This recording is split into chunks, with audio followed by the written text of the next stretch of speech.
everybody says, welcome to this wonderful, wonderful place. I'm ashamed to say that I have not been inside this building until tonight, and isn't it impressive? And how many are coming? I know, how many are coming? I'm Joanne O'Keefe, and are we okay? Okay, that's all right, don't worry about it.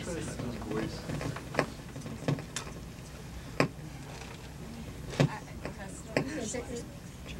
Just like the town budget, they don't. I don't think I need a microphone. Okay, yeah. Sorry.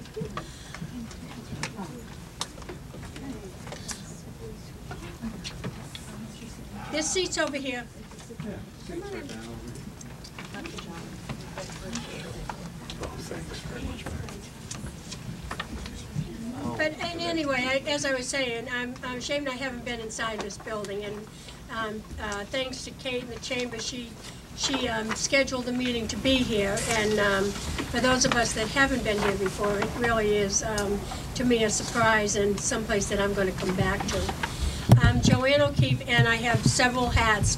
One of them is that I am the sandwich rep to the Cape Cod Commission, and I am filling in as moderator for Greg Smith, who is our town planner, and who was going to say that he's a town planner but also a biker. Yeah. So, and he has been very helpful in this initiative. This initiative started a year ago, May, and I see faces in the room that I recognize from that first meeting, and that was kindly sponsored by the Daniel Webster Inn, and we had a wonderful first meeting there. And although you haven't heard much, we have been working hard with the Cape Cod Commission, and you're going to be seeing a presentation from Clay Schofield, who is our transportation specialist. Do you understand? You'll be seeing him anyway, and some of you know him. I was going to call you Glenn Corbett. He's a movie actor. Glenn Cannon is our director of Technical Services. Technical Services. Soon to be a movie star. Tabitha Harden is our Special Projects. And some of you probably met Tabitha at the last meeting, held over, thankfully, to Cafe Chew. And Tabitha is in charge of Special Projects. Come on in, Julie.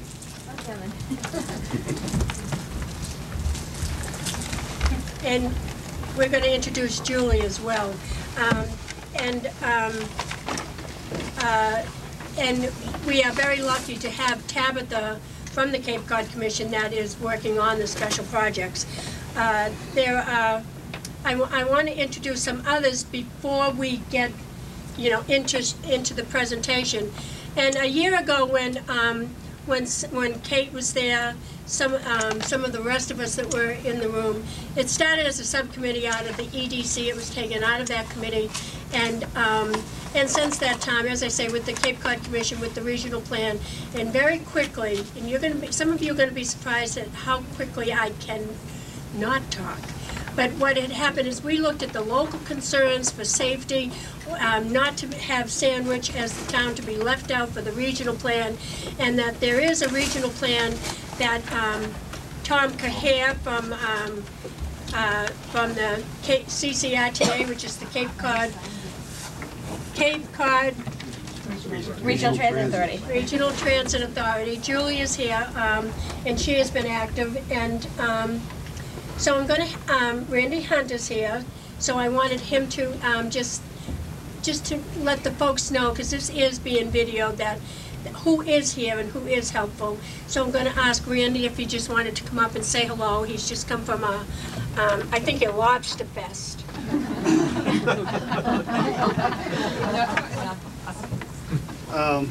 I feel like I should take my hat off. I just came from Sandy Neck, so I got sand in my shoes. I got this shirt when I was a selectman that says, "Got potholes." I think Linnell gave it to me. I did not. That is hysterical. I want it. It fits the job. It was somebody who was on a road that wasn't faring very well, and I think that we've handled that since. I wouldn't miss this, Joanne. Thank you very much for sending me the invitation.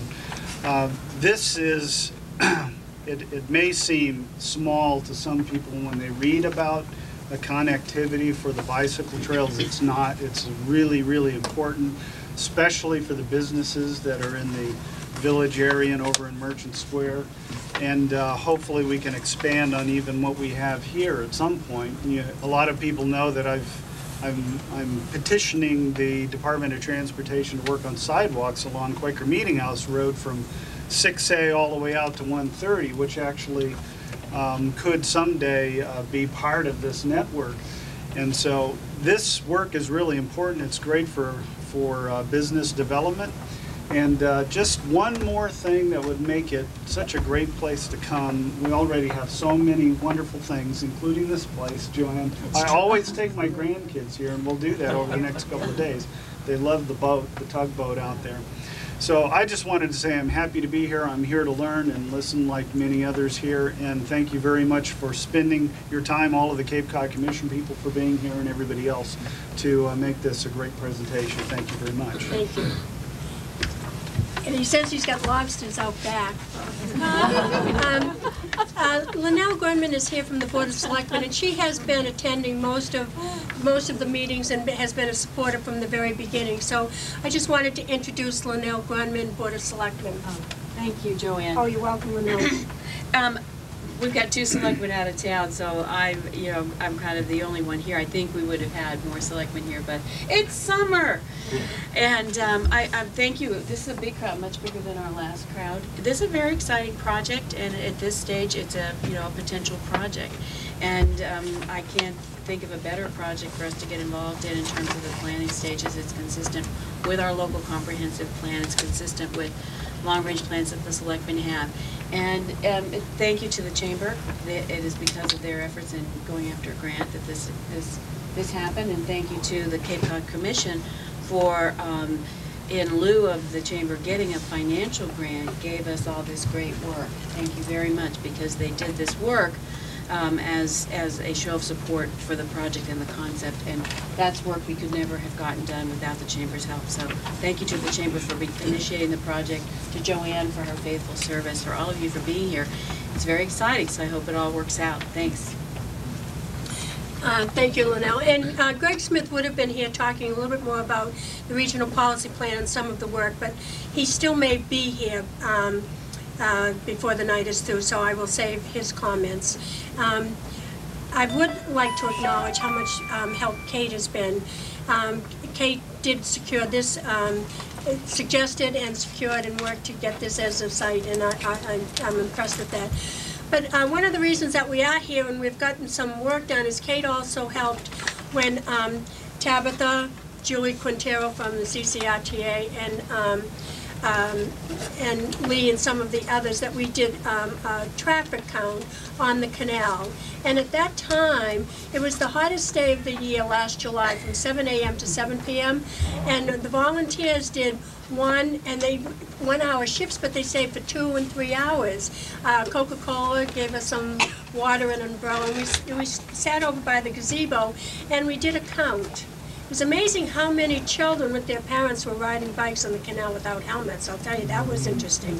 Didn't have a count for that. But anyway, we have, in that report, showed 1,264 traffickers on that canal. Well, what a shame that we don't have even 5% of the 1,264 for one day in that year. I mean, if you think of what the potential can be, and they have guideposts. You'll hear some of it on lines and how to get from the canal to Merchant Square, 130 down Tupper and Freezer and down to the village. But what a shame, as we all said on the committee, that it ends there, because it should be continuing there, and that's one of the efforts that we looked at.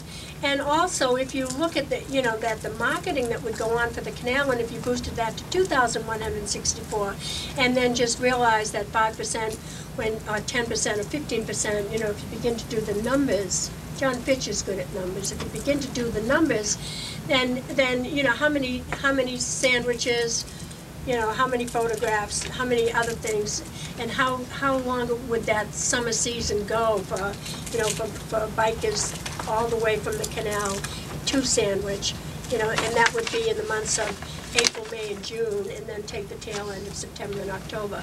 So so once we had those concrete numbers, it began to make us think a little bit more.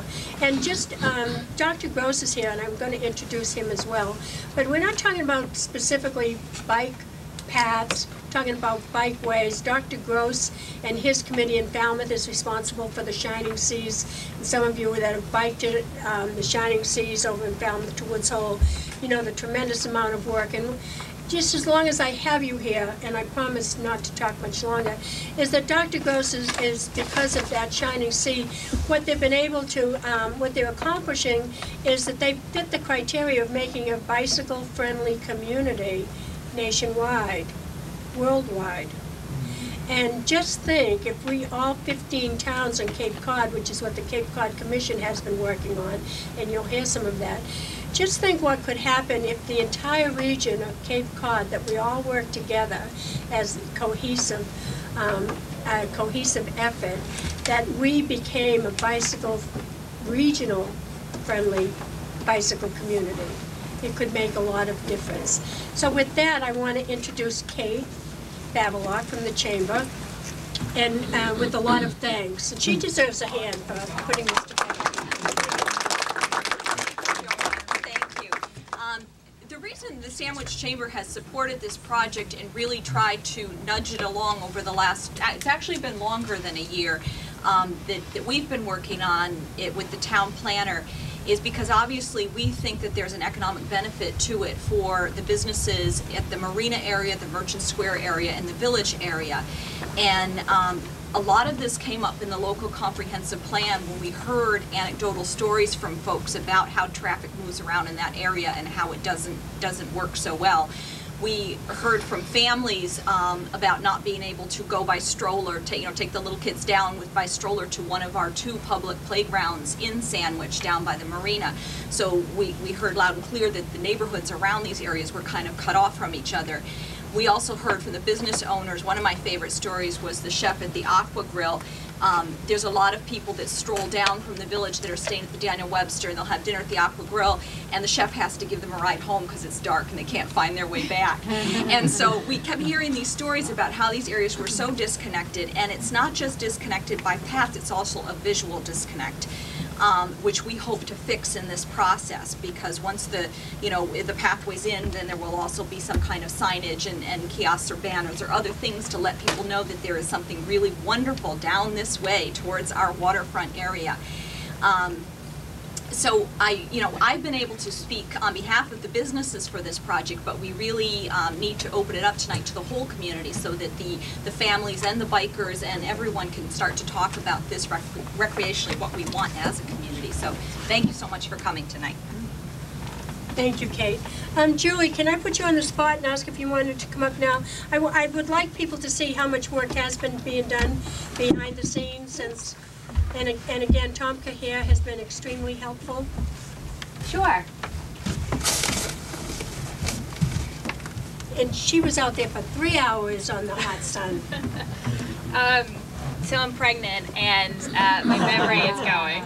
I meant to bring a whole bunch of maps that we created with the Cape Cod Commission and Tabitha and Dr. Gross and a whole bunch of people, because this is a transit-oriented map. Has all the bike maps on Cape Cod, and it's our first cut. We've been meeting with bike advocates from all 15 towns in general. And it was our first cut at trying to show the disconnect, obviously, of the bike paths on Cape Cod. Because while we love Sandwich, we want to connect Sandwich to Provincetown and Sandwich to Woods Hole, et cetera, just like everybody else does. So we are very committed at the Transit Authority to the biking community. We know we can only still hold 2 bikes on our buses, but we've been working with the National Seashore and Clay from the Commission to get a bike shuttle going. It will only be in the seashore for now, but if it kicks off there and does well, then maybe we could do it in Falmouth, maybe we could do it in this area. So basically it'd be something where people could put bikes on the shuttle and then ride on the bus back to where they need to go. So we're doing everything that we can. We're always open for suggestions. If people want to be in the committee, let me know. And your name is? Dr. Gross, I was going to save you until after Clay's presentation. Will that work for you? Julie, Ed. J-U-L-I-E. Dr. Good, I'm going to save you until later. I Will got that be that. okay? Quintero Schultz. And I know a lot of you have you. questions, and we're going to, I'm going to make sure that everybody has T-E. their questions or has other things, you know, whatever on your mind. So with that, I'm going to introduce Clay. U-L-V. Thank you, Clay. I'm going to take my water. Yeah. U-L-V. Z, as in zebra. Good evening.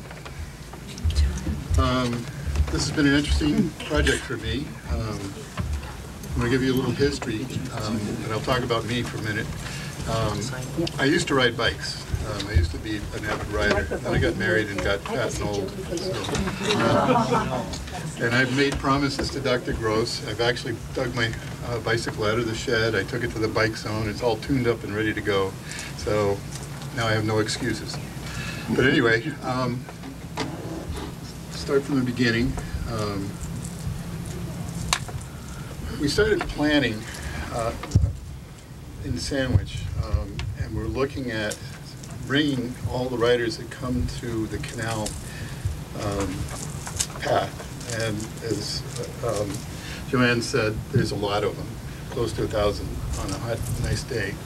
But they don't go anywhere. They get to the end of the path and come back. So one of the things we wanted to do is look at attracting some of those folks to the businesses within Sandwich. Originally, we were looking at a fairly limited scope, and we got a little carried away and started looking at more business districts. Some of you know my wife, who's the curator of the Sandwich Glass Museum, so we had to go there or I was in trouble. So we came up with more of a system for Sandwich, and we'll get into that. But I'll talk a little bit about all these things. It was a spin-off in some ways from a region-wide feasibility study that I did. It was funded by the Seashore, and we had two levels. We looked at a regional perspective of getting people from one end of Cape Cod to another, and then we looked, because they paid for the study, at the Outer Cape and a much finer grain. And there's also a lot of facilities out there that we're hoping to stitch together. These are some of the ideas we had for this area. 130 is going to play a big part in some of the regional connections. There's a lot of things, and this is online, and I can give you those details if you want to see our entire study. But we looked at regional flows, and if you look at Sandwich, it's kind of a crux for a lot of the regional corridors that we're looking at. One of the things that has come up recently, because we've started being kind of at the forefront of some of the bicycle planning around here, there's a group that's planning it's called the Greenway Project, and it's basically going to run from Florida to Maine, and it's going to be a bicycle route.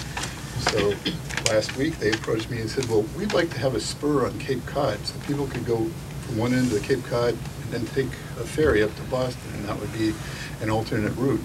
So we're starting to get noticed as far as some of the opportunities that are here. So we have to get in gear and get some of these regional things going. But again, what I wanted to point out was, you know, the Sandwich and this area is going to be very important to that bicycle network. 768 users. That was in one day.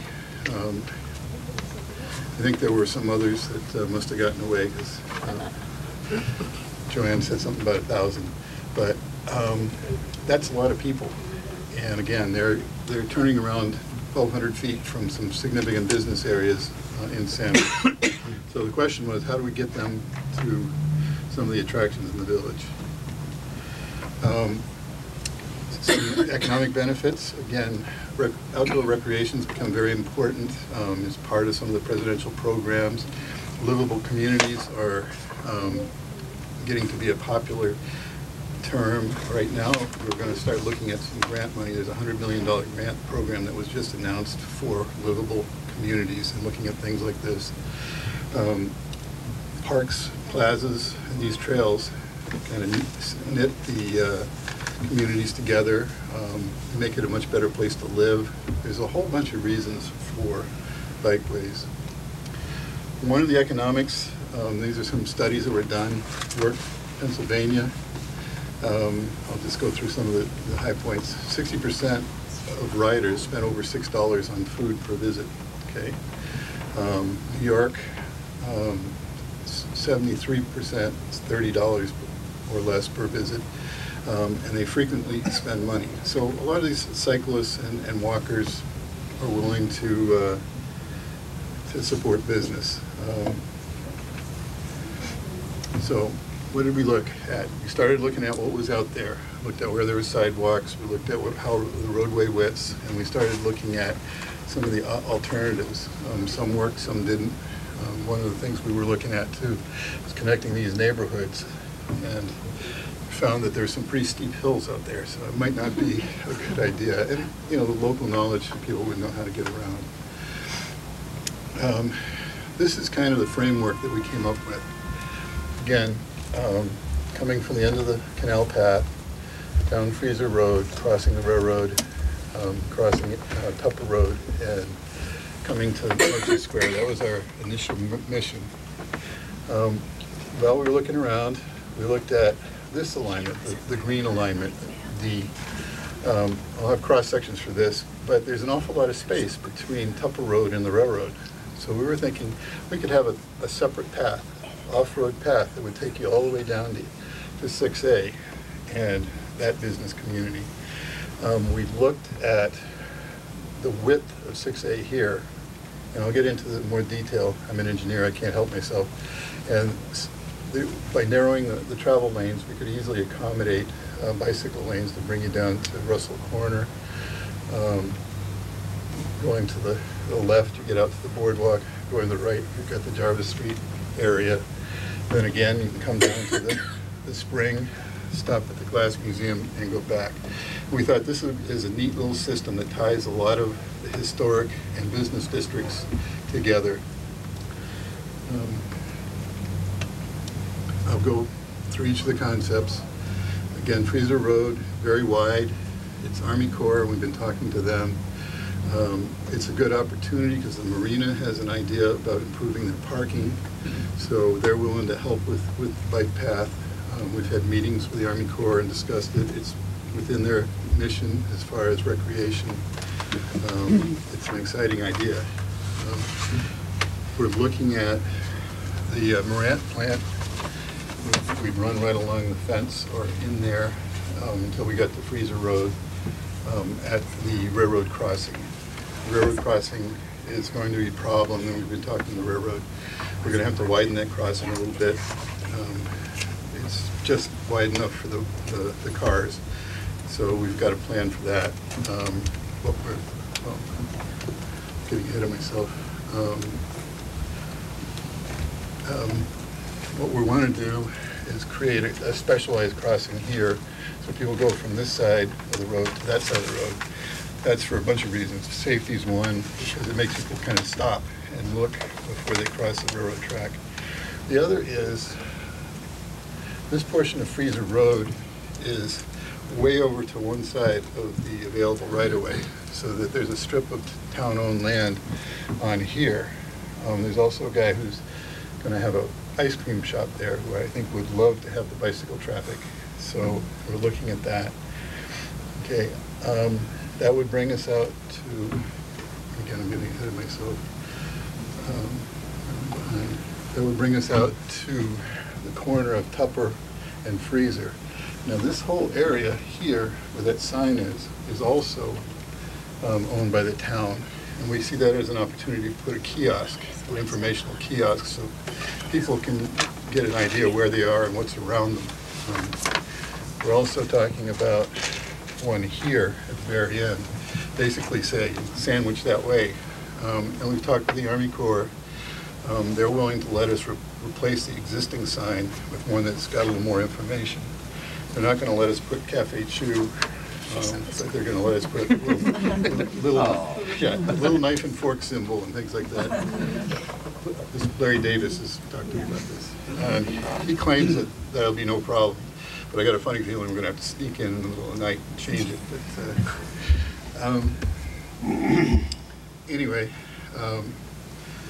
that will be reinforced with another kiosk at that corner. And We're also looking at a fairly visible crossing there. You know, we're going to have signage and striping so people are aware that that's a crossing. Then this little leg that will be coming into the Merchant Square will be striped. It'll be fairly simple with signage. It'll bring people into the heart of it. Tabitha has a lot of landscaping that we're hoping to enhance what we're looking at. There is a sidewalk that we're looking at that crosses here that would allow the neighborhoods and some other areas to be accessed. But we had originally had a fairly grand plan.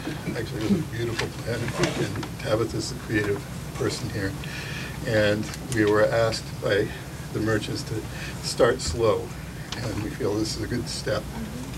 And then we can have the pedestrian bicycle plaza and big clock.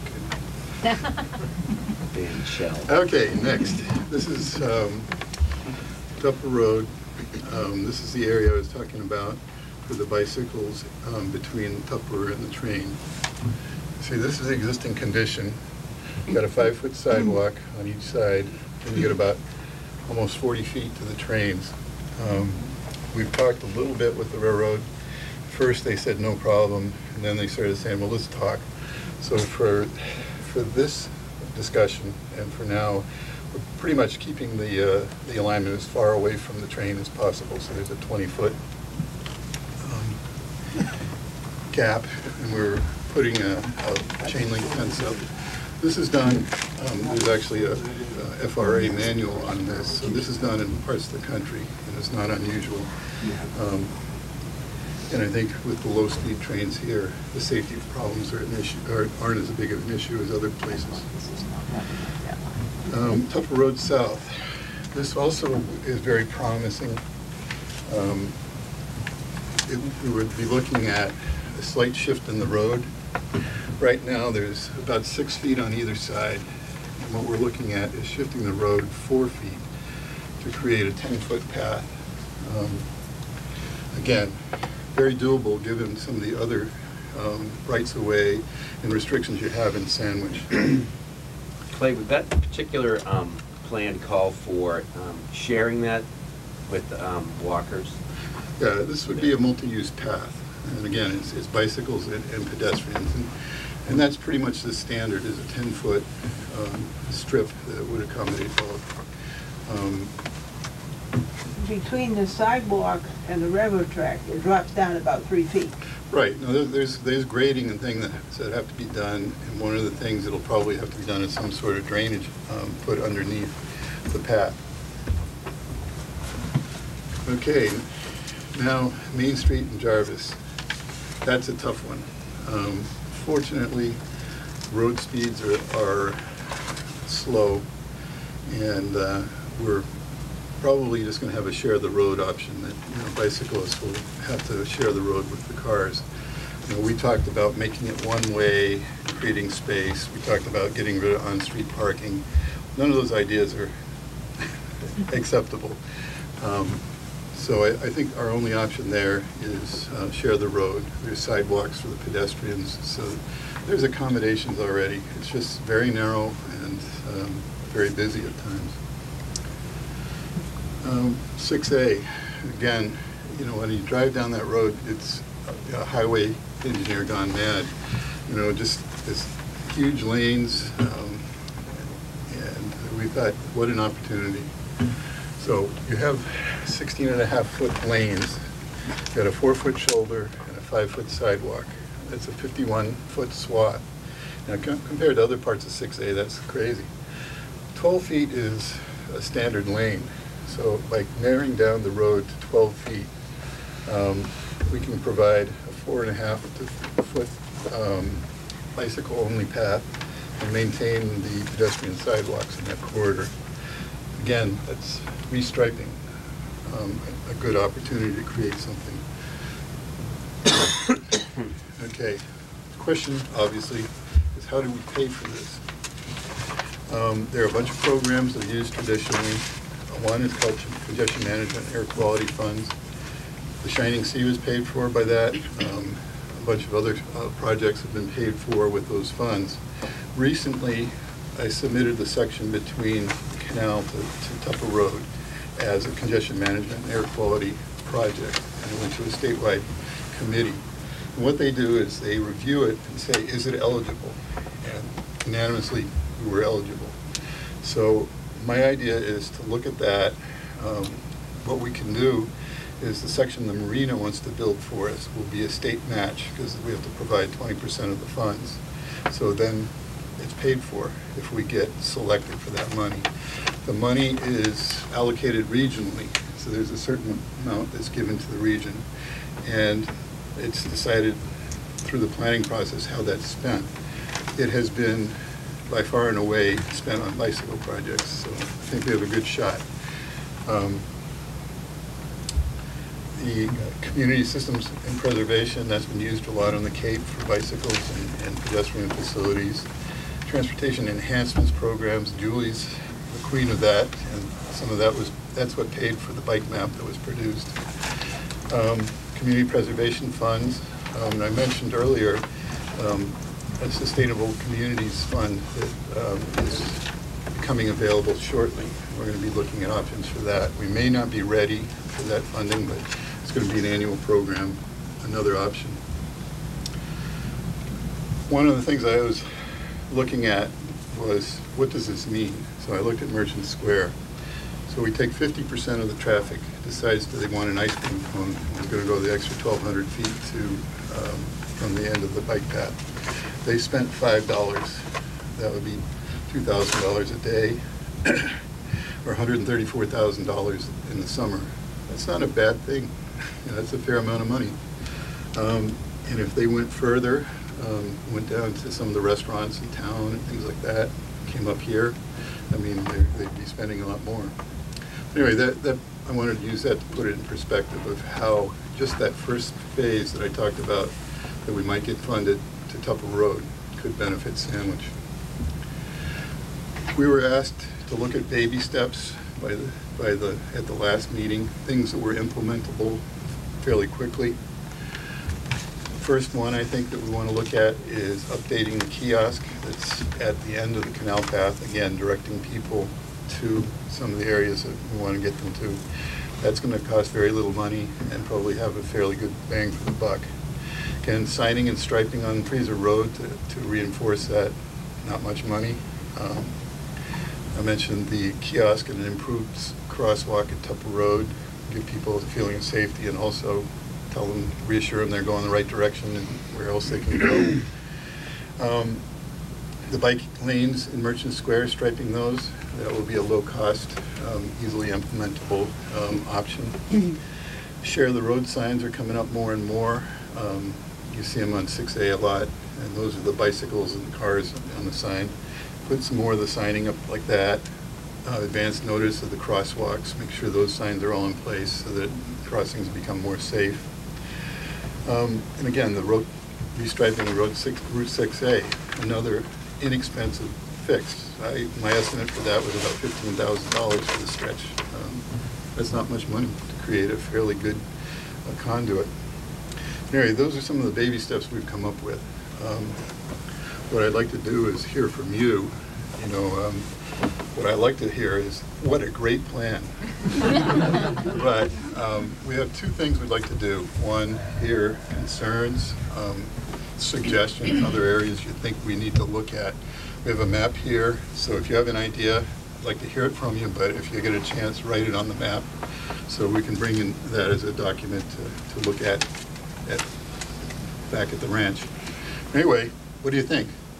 Thumbs up? Great plan. My work here is done. Yeah. Comments, specific comments. Good kiosk would be huge. Yeah, and again, that's easy. We've got Tabitha's starting to put a design together already, so, and we're going to put the arm on Kate to pay for it. So. Can we get? Can we have them identified? Can I do this part? Yes, you may. It'll give you a chance to think of questions. Right, but we want questions and comments. And Glenn, did you have anything to add? Are you going to add later? No, I would like to add right now, if I could. Okay. Again, my name's Glenn Cannon. I'm Director of Technical Services at the Cape Cod Commission. Clay has done a lot of work on this project. For whatever reason, we really haven't had the opportunity to get out in front of the public with this. We've had a chance to meet with the town officials. We had a chance to meet with Merchant Square landowners there, but we haven't got a chance to get out to the general public. So we really do want to hear from you. Even though Clay has done a lot of work on this, he's narrowed down a lot of the options that are available.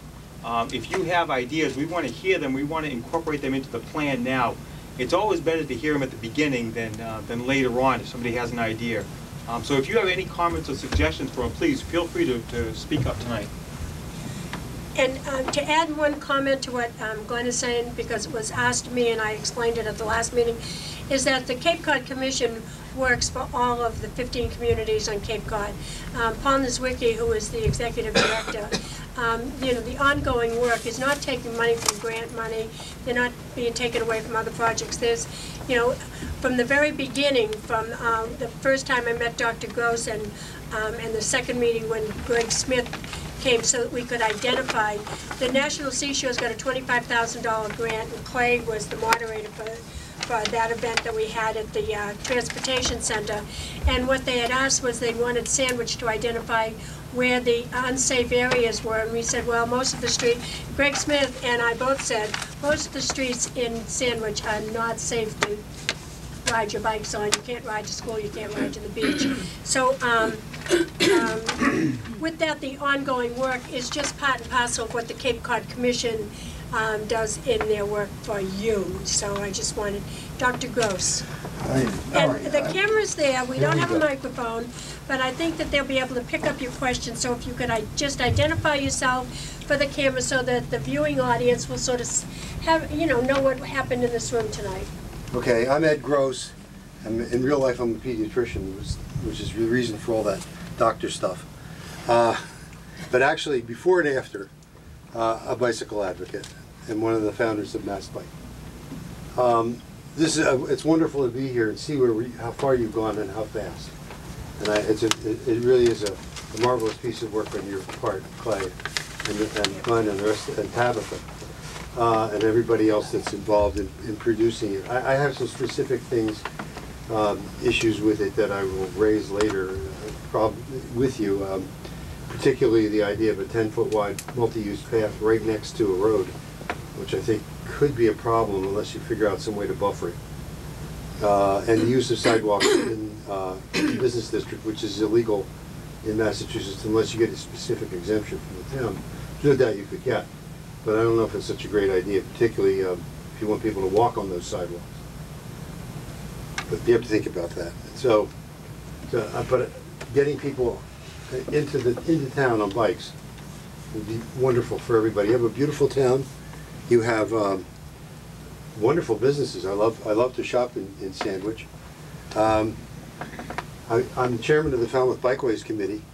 And Falmouth has a very well developed bicycling program. We have, of course, the Shining Sea Bikeway everybody knows about. But before we had that, we had about 30 miles of bike routes with signs that say bike route, tell you where you can go.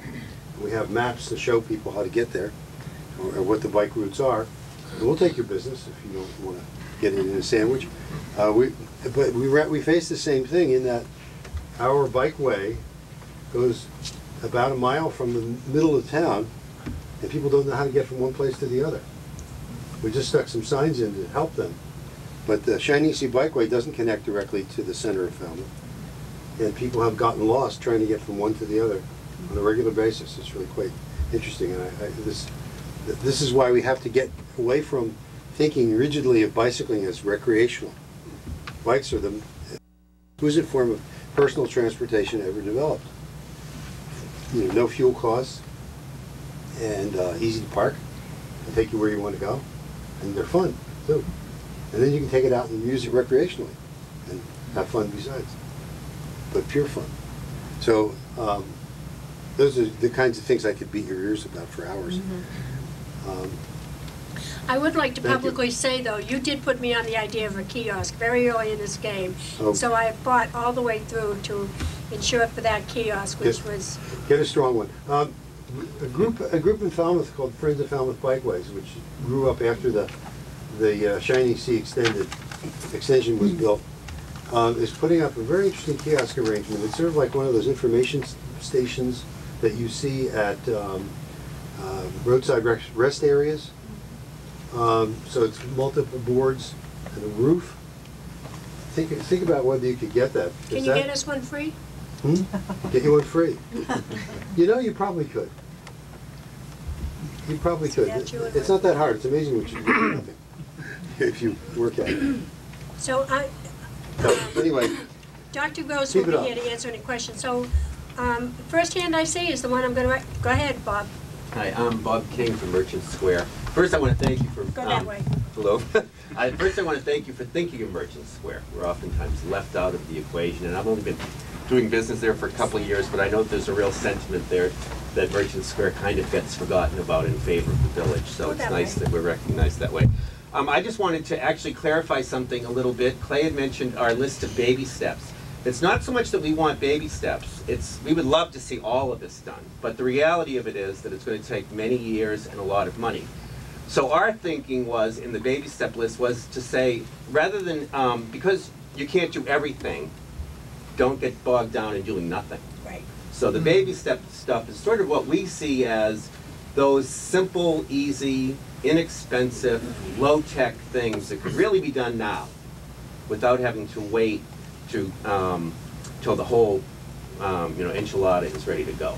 So that's really our plan with it. And only one other thing that was left out of the list of baby steps is that we at Merchant Square feel that this would be a benefit to the visitor, to the Corps of Engineers Visitor Center here, and to Merchant Square, which would be, if you missed the turn coming down 6A to take a left onto Tupper Road to get to the marina or the Visitor Center, and you follow the Brown, if you're looking for the Brown Highway Center, you just missed basically your last signed opportunity. You can get there by taking the next left at the lights through Merchant Square, or the much more congested, especially if you were pulling a boat, intersection at Tupper Road and 6A. So we have really advocated for a nice brown National Seashore two-sided sign at the end of Merchants Road on the far side of the highway, 6A, just saying this way to the marina, this way to the Canal Visitors Center, this way to the bike trail. So that if people drive through, it's convenience for them, it's better signage for them, and it exposes us at the same, that whole section of business community. It lets people know where they can find a grocery store, a hardware store, a restaurant, the post office, a liquor store, a lot of services and businesses. So we think that added to the list of baby steps would also be a great idea. And if Greg was here at the podium, I had asked him your question almost specific, almost verbatim as you had just asked it as a concern, and he does have some answers. So he still may be here so we can see. But Lynella's here too, so she can help. Go ahead. I just want to respond to it. You did tell me that, and I forgot to put it on the list. And I actually spoke when we had our meeting with the Army Corps, and they said no problem. Awesome. And it would help them too. Mm-hmm. Yeah, I think it's a win-win. So, Can I when would be comment on one more thing? When would be the follow-up for that? well, our first step, I think, is the kiosk at the beginning of the road. The Army Corps moves very quickly, right, Samantha? But we would have to get some sort of approvals and work with them. I don't imagine will happen overnight, but it's like you say, it's an easy implementable thing that we can do as a single task rather than get bogged down in a big thing. I just want to add a comment. You use the term road diet, and I wonder if people in the room appreciate what that's about, because I think it's very important on Cape Cod to understand what it is. A lot of our thinking about what is a safe road and what's an unsafe road is wrong. It's just plain wrong. We base it on prejudices about what we perceive to be the speed of vehicles on roads and about the width of roads and about the attitudes of drivers, but these aren't the things that really make roads more or less safe. The road diet concept is a very interesting one. How many people are familiar with Central Square in Cambridge? Do you think it's safe to ride a bike through there? I've been there in years. It's kind of scary. I rode through it for 30 years, but it is kind of scary. Narrow, narrow travel lanes, parking, double parking, you know, the usual stuff. Very heavily congested. They did a road diet there. That is to say, they pushed the parking out to the edges, put in bike lanes, narrowed the travel lanes. This is where it gets interesting. They narrowed the travel lanes to 11 feet. And although the spikes are riding right next to parked cars, where the door issue becomes a hot one, the cyclists are aware of it apparently. They pay attention. There's signs on the sidewalk telling motorists to be careful about cyclists. There's now a law in the books that makes dooring an offense, punishable by a $500 fine in Massachusetts, so you don't want to be caught doing it. And what used to be chaos and a somewhat dangerous situation has gradually gotten better and better. The throughput of motor vehicles is the same, and the number of accidents, number of collisions between cars and bikes is now half what it was a couple of years ago. So something good is happening there. Elsewhere, people have done the same kind of thing, narrow the travel lanes. That's the road diet.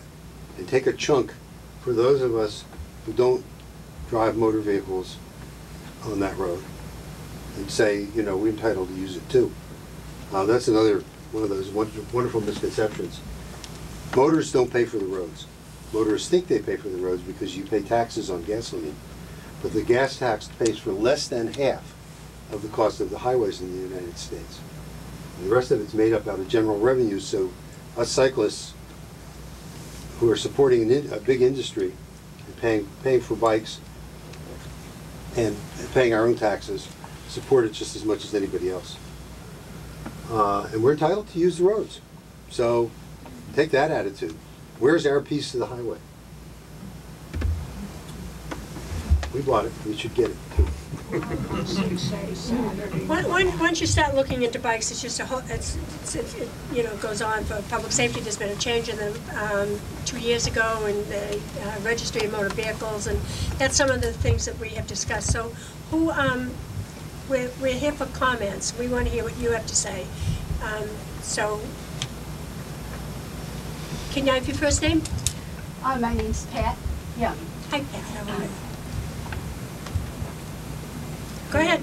Oh, I was wondering if I understood you to say that there was the possibility of a bicycle shop rental place on Tupper Road. You mentioned like an ice cream store slash...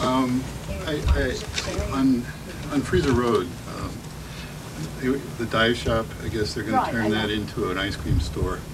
And I was just saying, you know, that would be one of the businesses that would probably benefit quite a bit.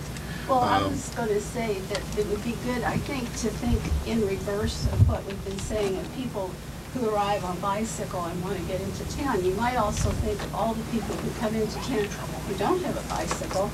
They hear about the canal, oh, I wish I could ride.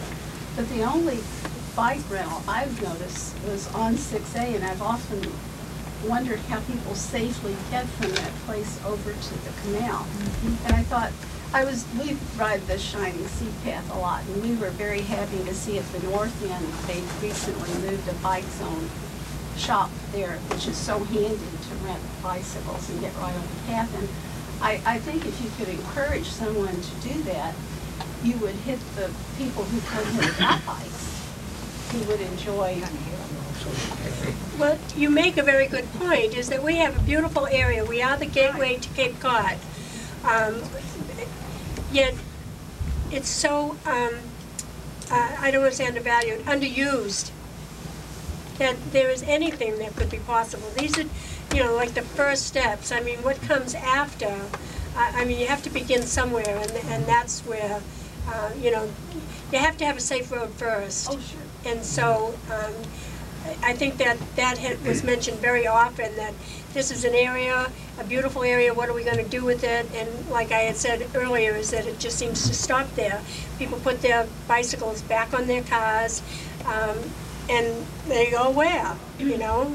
So. Well, I was just thinking, like, say if you were staying at the Daniel Webster and you heard about the canal, if there was a shop like you suggest where the dive shop is, that's pretty safe enough. You could ride from there to the canal easily without any. Maybe that's my next career. There you go. Hot dog station. So, go ahead, can I just have your first name? Linda Hart. Everyone should go out on 6A, especially around Gully Lane, up on 6A on Saturday morning at the curve. Boy, that's awful with the bicyclers, you know, going down 6A towards Barnstable, right on Gully Lane there at that curve. And I don't see how they can widen that or anything. So they be there. Well, again, there's lots of areas, and what we were trying to do is serve Sandwich, and the portions of 6A that we looked at were good for that. Another engineer that is more of a bicyclist than me, but he likes to do new things, he's creating a route they call 6B for bicycle, and that will follow 6A, but not necessarily on it. He's found a lot of alternatives. And what we're doing is looking at where there are no alternatives, where you have to use 6A. And we'll be able to concentrate on those areas and making safety improvements for bicycles. So we're looking at the corridor, but not necessarily directly on 6A. So we're trying to create alternatives like that. And again, that will allow us to focus on certain areas of 6A that there are no bicycle alternatives. You know, because there is no way to get through. You have to go up to the service road. Because it's all dead end in that area. Well, one of our big projects is connecting to the service road, connecting all the way to 132 into Hyannis, also connecting with the rail trail extension, which will come as far as Willow Street fairly soon. So there's a lot of interesting plans out there. To retrofit anything, I mean, we're just not starting with, just land and we can build as we choose. Retrofitting anything is not going to be easy, but what some of the things that I have learned is there are ways of, first of all, identifying, correct me anywhere I'm wrong, identifying areas such as you speak and finding an alternate way to get there, so that if we could find a continuous way to go all the way down to Provincetown and come all the way back, and even if it was that an area was not any way to be passable on a bike, and that's where the CCRTA comes in, is that if you could have shuttle buses that have more than room for 2 or 4 or 6 bikes, that's a way so that you could have a continuous journey if that's what the bicyclists wanted. Greg Smith brought a plan up to the Council of Aging about 2 years ago, I think it is. Maybe it wasn't that long ago, about Merchant Square and the canal going, down to the canal and trees at Merchant Square and all. And so I don't know where those plans are. Let me just add a little to the response. We're looking, and we just got funding. Tabitha, who's the creative mind here, is going to work on a wayfinding signage program for Cape Cod that will allow us to identify these routes like 6B. And what she wants to do is have a theme that identifies Cape Cod in bicycling. And what we want to do is have that as a standard across the region. We also will have an opportunity to do a demonstration project on a portion of the rail trail, which has the same problem that the canal path has. People will go down the rail trail and it's like being in a tunnel. They don't know what's on either side. So we want to look at, allowing, telling people what's just around the corner. And again, Tabitha's going to be the brains for that one too. And I will say, I get a lot of credit for this, but Tabitha and some of the other staff do the work and I take the credit. So. And I'm going to, and I'll take you next, Rose, is that the Cape Cod Commission does work for all of the communities. And for us to be there, the premise is, my thinking was, we don't want to be at the end of the plan when the line is very long and then we want to get in at the end of the line for funding, or hey, well, what about Sandwich? Didn't we know about it? And in at least our being vocal, our being active, our being participants, and we say, like Rose is going to raise her hand, Jarvis. Well, if the train gets off at on Jarvis Street and no one has anywhere to go, people get off at the canal and they don't know how to do it. Why aren't we bringing them down to the village?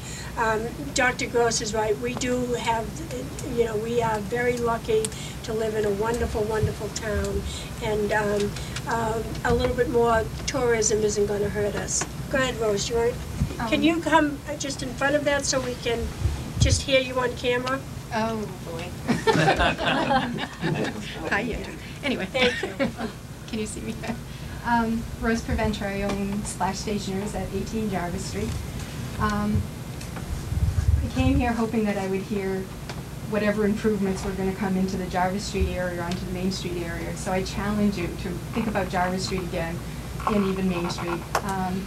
And consider it for a beautification project of some sort, sidewalk, biking, pedestrian, you know, everything that you're doing elsewhere.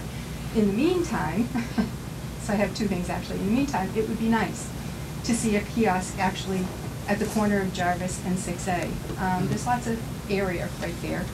And the reason I say that is in my shop, all summer long, all I do is say, you know, the railroad track is over there and that's where the train comes in, and, you know, then you have to kind of look at these funny little ladder signs to find the boardwalk.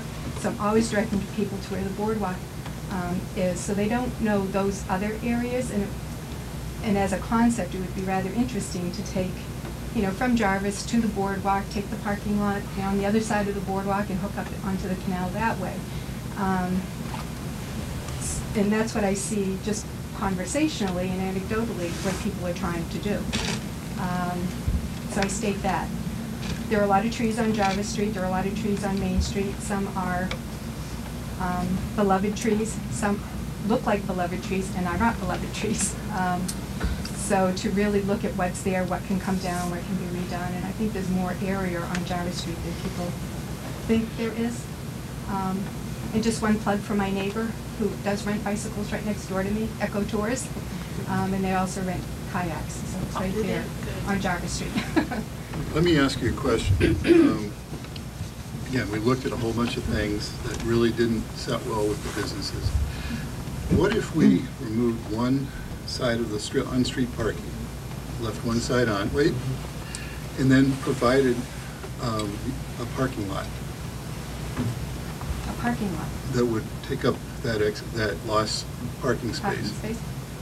Interesting concept. I mean, I don't know what the width needs to be for multiple use of pedestrian, bicycle. Well, you have sidewalks for the pedestrians. Mm-hmm. This would be for bicycles. And, you know, it's just throwing something out. I think there are ways of doing it, and I think there are ways of bringing in the actual businesses that are going to be affected. And I think the businesses are eager to find ways to change the flow that's not working as is.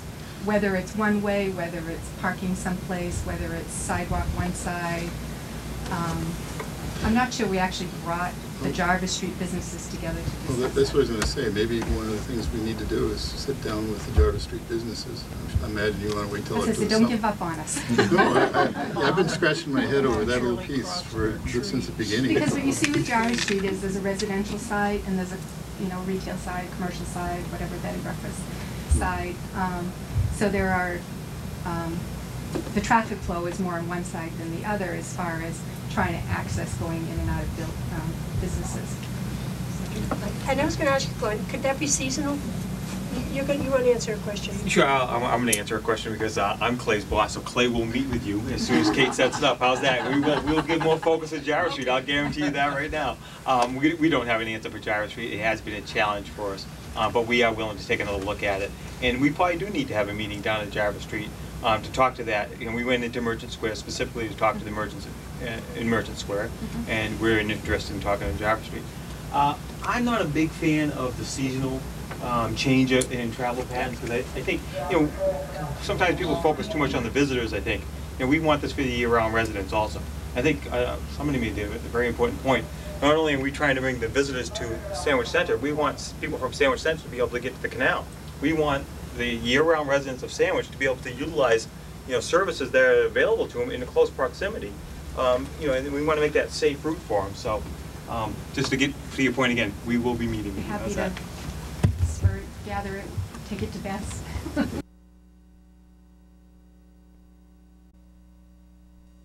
To Main Street and then looping back on Main. Jarvis Street is about, it's less than 1,000 feet, it looks like, of length, and maybe with some bicycle racks at either end, it gives the bike riders an opportunity to park their bikes, get out and walk that stretch like everyone else does right now. We looked at some of that, and, you know, some of the stretches of 6A are still pretty narrow.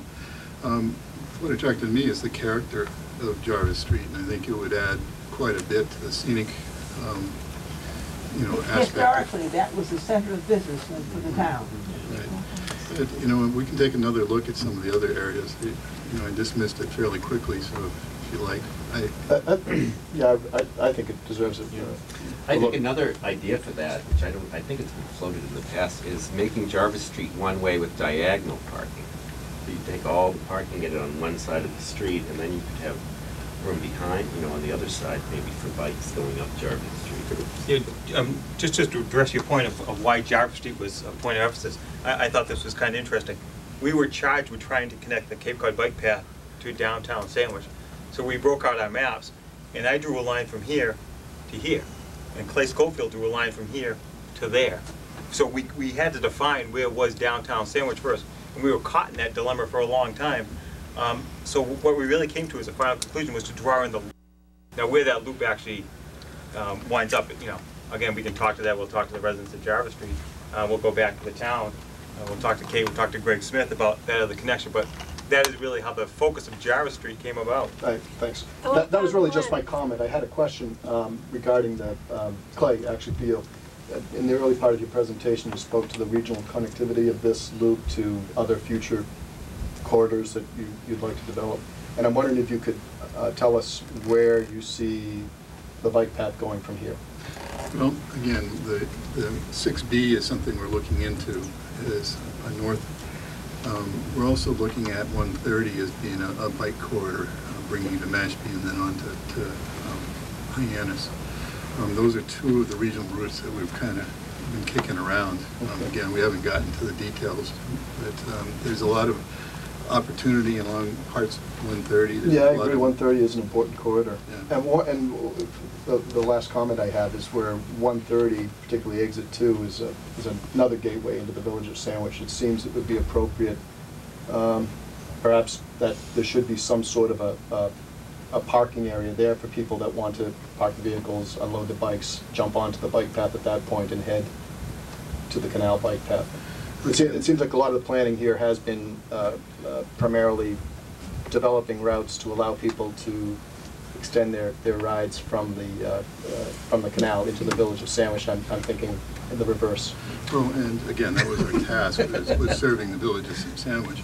But again, there's parallel planning, and the project they also mentioned that I'm very excited about is using the service road to get across to the Hyannis area and then hook up through Independence Park to the extension of the rail trail. It's hopefully going to be built in the next few years to Willow Street, and from there you can go all the way to south of Wellfleet. So, you know, I mean, those are things that I think are very real and will connect Sandwich across the Cape. And there's another component, and you can go next, Bob King. There's another component, is on Jarvis Street, you have the Cape Cod rail, give me the real name of it. The only rail line? No. Kennedy's. Cape Cod Central. Cape Cod Central, well, yeah. Mass Coastal. Mass Coastal also goes there. And we have people, and Rose talked to me about this, but we have people coming from Hyannis that should be able to put their bikes on that train. That train is just not, you know, the dinner train. It comes into Sandwich. People could come in the other direction as well, and so they're right there on Jarvis Street. You know, they get off that train in the rain and they don't know where to go. You know, and they sort of like walk across, correct me if I'm wrong, they sort of like walk across and say, well, what's there to see? So the idea of that kiosk there is getting two-way traffic. So it's very possible to have people coming from Hyannis coming to Sandwich with their bicycles to ride the canal. I was just going to speak to Jack's point, which was something that in past meetings we've talked a lot about, is I think most of the merchants in Merchant Square and in the village are not so concerned, or really not looking to have people who want to bike on the canal come to Merchant Square or come to the village, park their car, take their bikes off their roof, and leave their car for 3 hours in an already highly congested traffic area. Our point is to say, you're on the canal, you're thirsty, you're hungry, your tire broke, you need services, you need food, you want to shop, you want to see a little bit more of this town. Your car is parked and you're on your bike. So it's to it is to encourage them to come from the canal to these places, and not to set up a system where you're encouraging people to park in the village or to park at Merchant Square and go take your bike down to the canal. Exactly, right. There's enough parking on the canal. Who else? I'm ready for comments. Oh, yeah, I know they're bike lovers here, but also they're tree lovers. And I know there was a time when people got very excited about taking trees down in town. As well they should. So you have to think about when you take some trees down, because people say they're old trees, historic trees, and did you think about that? You had your hand raised before, and I went over you. Did you want to add something, or was that? Well, I guess two things now. One is to Jack's point about 130. I was wondering if the commission, the person who's doing the regional bike planning, has had conversations with the state as they're redoing Exit 2, and if any bike thinking went into that Exit 2 planning, and if not, can it?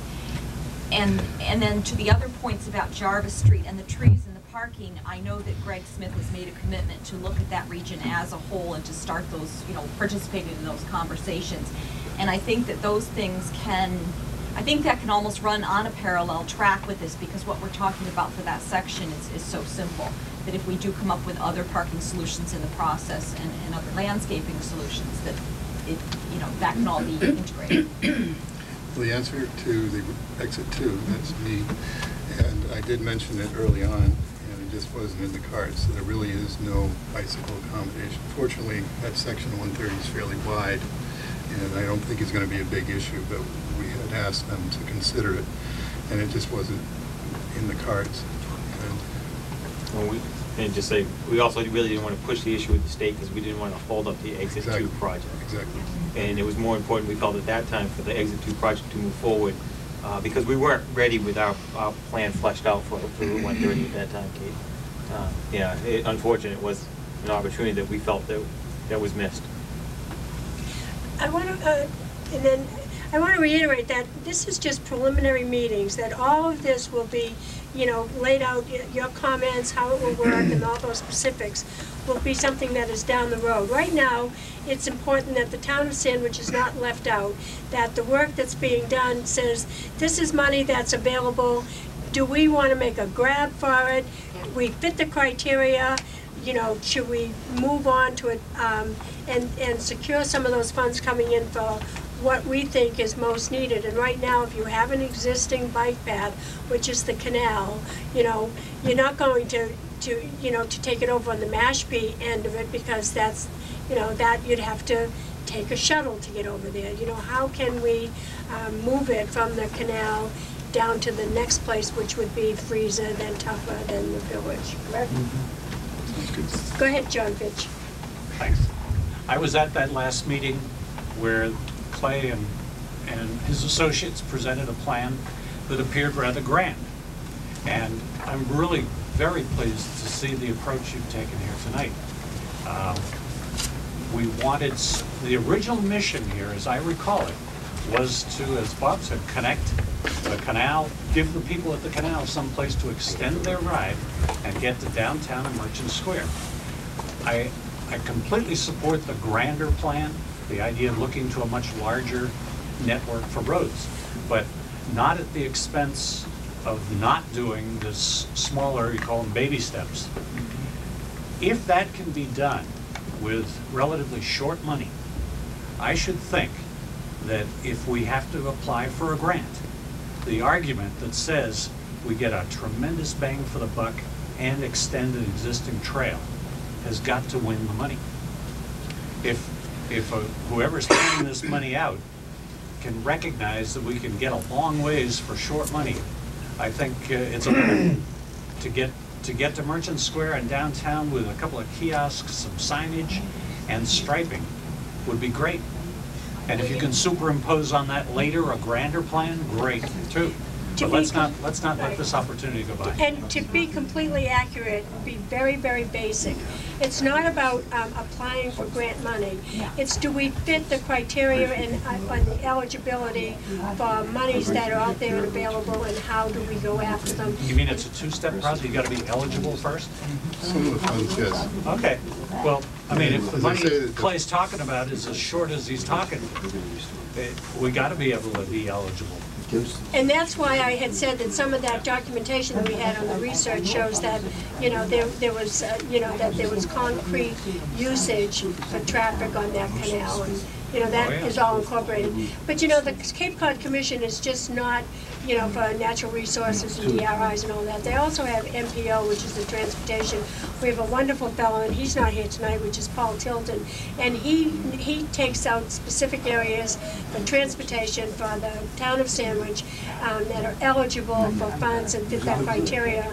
And some of the work that's being done and being funded by the MPO and the joint transportation is Hollow Road. So it's a huge process, and that's why, you know, we fit in that process. We just need to make sure that we're not left out. Well, let's go. We're ready. I heard a presentation that said, what could we be called? Paintbrush ready? Shovel ready? I don't know. We call it shovel ready. Buy the paint, let's start striping. Thank you for coming, and thank you for your comments.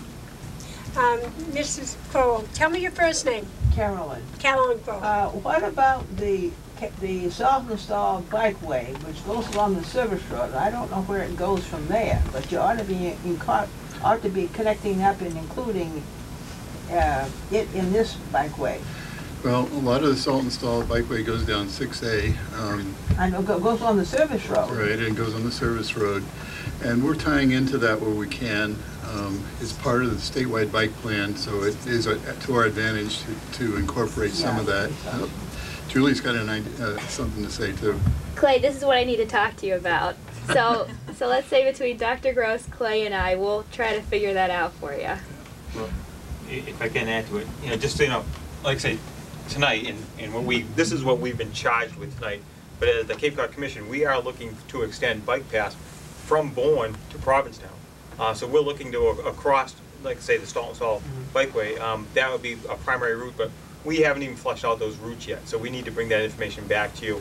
And the town of Sandwich would be a critical link to that. I can tell you right now. But that planning is going on. Good. My last question, I promise. No, Two parts. What's the feasibility and timeline for baby steps? And what's the feasibility and timeline for the big enchilada? Well, I bet we can get... The first bite of the big enchilada. Well, I mean, just, you know, Well, just to really, you know, if we don't know, we don't know. But I think those are the burning questions in well, everyone's to me, mind. the easiest step, I believe, unless it's more difficult than I think Samantha's here, for the Army Corps, but replacing that sign, and I think that is like the biggest bang for the buck. And again, Tabitha and I have talked about what we want to put in there, and we'll come back to you to look at it. But what they basically said is there's a map in there that doesn't tell you much, and if we can replace a map exact size over it, they'll be happy to accommodate it. You know, they also are concerned about rules, and you know, we have to use universal symbols and things like that. But that's the only guidance they've given us. So I can see that happening fairly quickly. Talking about putting the signs you mentioned is another thing. The marina is making plans for expanding their parking. Some of this could be part of that. Some of the others, we have to go through Mass Highway, which takes a while, so I can't say that that's going to happen overnight. Restriping Route 6A, again, that's the low dollar one, but there's some red tape that has to be gone through. But I think the signage, and especially the kiosk, would be first. And if we can get some minor funding to put something in the corner of Tupper and Freezer, I think that could be done. That's town-owned land, so I think that process will be less sticky. So those are, I think, the things we're looking at in the short term. So do you see this actually happening? Yes. When? I'm excited about the Freezer Road options. Again, it's no money. Summer? One of the things we have is Get them, Carol. local match, you know, through the marina, so it makes it appealing to the state to give us, you know, a good chance at that money, because it's not going to cost them anything. One of the section along Temple Road, we're looking at using a different pot of money that's exciting, and I'm not going to talk more about that because I don't want to jinx it, but we're working on that, and that could actually be a fairly quick thing. Beyond that, I can't promise anything, but the signage, I think, is doable in a very short time, and again, I think that's the big bang for the buck. And what you were saying is it's nice to have a phase one that gets your foot in the water, but it's also nice to have 2, 3, and 4, so the people that are funding you know that you know where you're going. So, but you know, I think Jonathan makes a good point. If you got those little baby steps done, and we could say, wow, look at these bike racks in Merchant Square. Like, we installed 3 last year, and occasionally there's a bike or 2. You know, on the weekends, maybe 5. But, you know, if all of a sudden those things were done and you looked out and you saw all those racks are full of bikes, you know right there you're getting, you know, there's a lot of, I think, you do those baby steps and you get bang for the buck, and you can go forward and say, we just did these few things, and look at, and we've got, you know, we've got merchants who are willing to sign statements saying what it did for their business, and so let's keep, now we'll go to 2 and 3 and 4 because we see it actually get works. momentum in the community. So. Well, and we do need momentum in the community. I don't have a talent for sitting down and doing administrative work and things like that. And you know, we have a committee, but where is that going next? And we can't go anywhere without having residents stand up and say, "This is what we want. How can we help?" And you know, it's being. Thank you to SCAT that the SACAT that we have it videoed, and those that are home that are watching. Dr. Gross, we need your help. I mean, we're not trying to build a bikeway or rails to trails, or, you know, not to be confused with any of those things. We're trying to address the needs of Sandwich to go from the canal to the next place. Dr. Gross and his committee has built a wonderful, wonderful bikeway that and walking that everybody uses it. It didn't happen overnight, but there's a model there, and we should follow that. And the community rose to the occasion and said, "We're going to get this thing done," and they did when more money was available. You have to remember, the longer we wait, you know, money's drying up all over the place. And I do have some local businesses that have money and are interested and are helping out, but we really need the folks in Sandwich to stand up and say, well, what can we do to help you? You're doing your work. I mean, we can give them applause for the work that they're doing, and I know they do it very easily because they already have worked on some of the projects that are very similar. National Seashores, incidentally, lost 2 grants. Has lost two grants for bikes last year. We got the grant for the bike shuttle, and we got we just finished the Province Land. We'll have a ribbon cutting tomorrow if you want to watch Keating cut a ribbon. So we've been getting a lot of funding out there. Dr. Gross, he's going to go, and then you. Go ahead. Just real quick, and if I'm reading the crowd wrong here, let me know. But one of my favorite things to do is get Clay work. It sounds as though we have an issue with Jarvis Street that maybe we need to work out. But maybe the next thing for Clay to do is to start looking at funding options. I think we're far enough along now, and it sounds like we have enough consensus. So we really should be looking, you know, Clay hasn't delved into that because, again, this is the first time we've been out in front of you. But, yeah, I think it's time for Clay to start, and Clay's raring to go for it. So. Here, here. Yeah, okay. My comment is... Glenn keeps me around, as I am good at finding money. You can go right after Dr. I just want Gross. to make Go a ahead, quick Dr. comment Gross. on the concept of baby steps. It's natural to be a little bit intimidated and frightened and not want to go too far too fast. No. We did not ask to take baby I steps. understand. That was the No, I just want to say any in step. You got to get an invitation out there. People have to see it as an invitation, and they have to see other steps. People are like geese. You know, the reason that we have geese along that are permanent residents in our region is that people used to keep geese over the winter. They clipped their wings and then they couldn't fly south. So they stopped migrating, and then other geese saw them, and guess what? Now we're overrun with geese.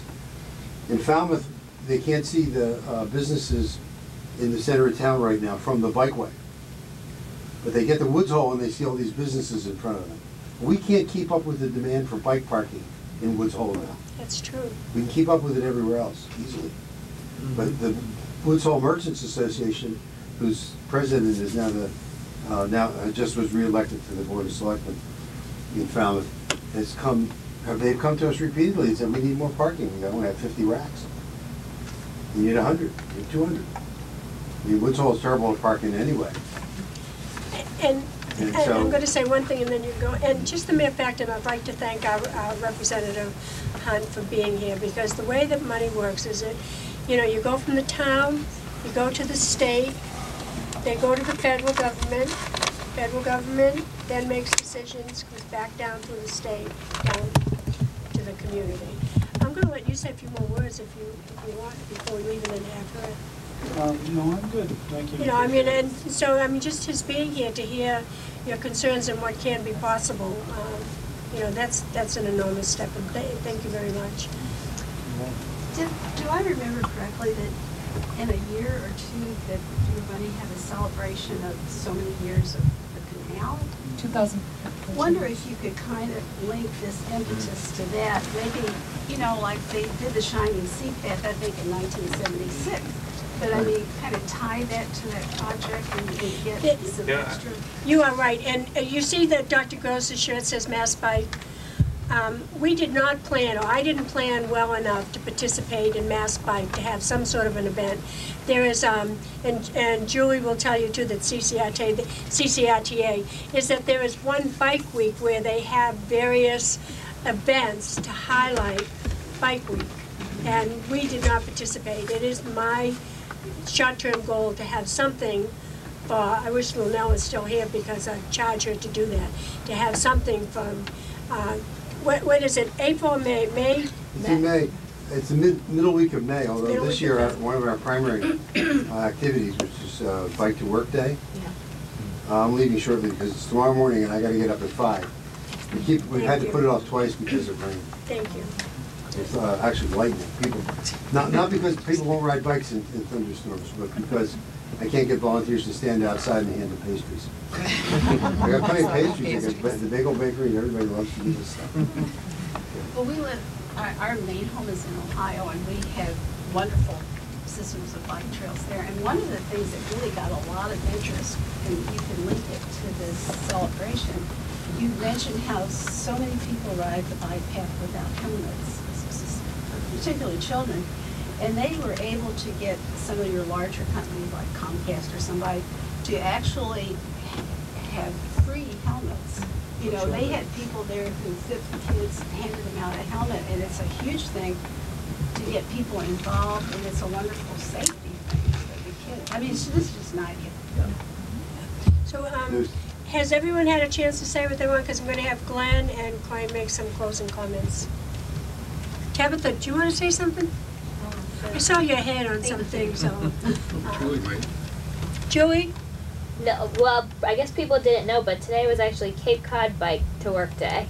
So, it happened today. And that's what Dr. Gross is talking about. They're postponing till tomorrow. But it's Smart Transportation Week. So, Glenn or Clay, who wants to do that? But if you have any thoughts afterwards, just remember my name, Clay like mud. And I'm only Clay at the commission, so call the commission and ask for me, and I'll be happy to talk to you. Thank you. Thank you. Thank you. Yeah, I just want to thank everybody for coming out tonight. So appreciate it. Same here. Thank you very much, and thank you to Sandwich Cable Television. Thank you. Yeah,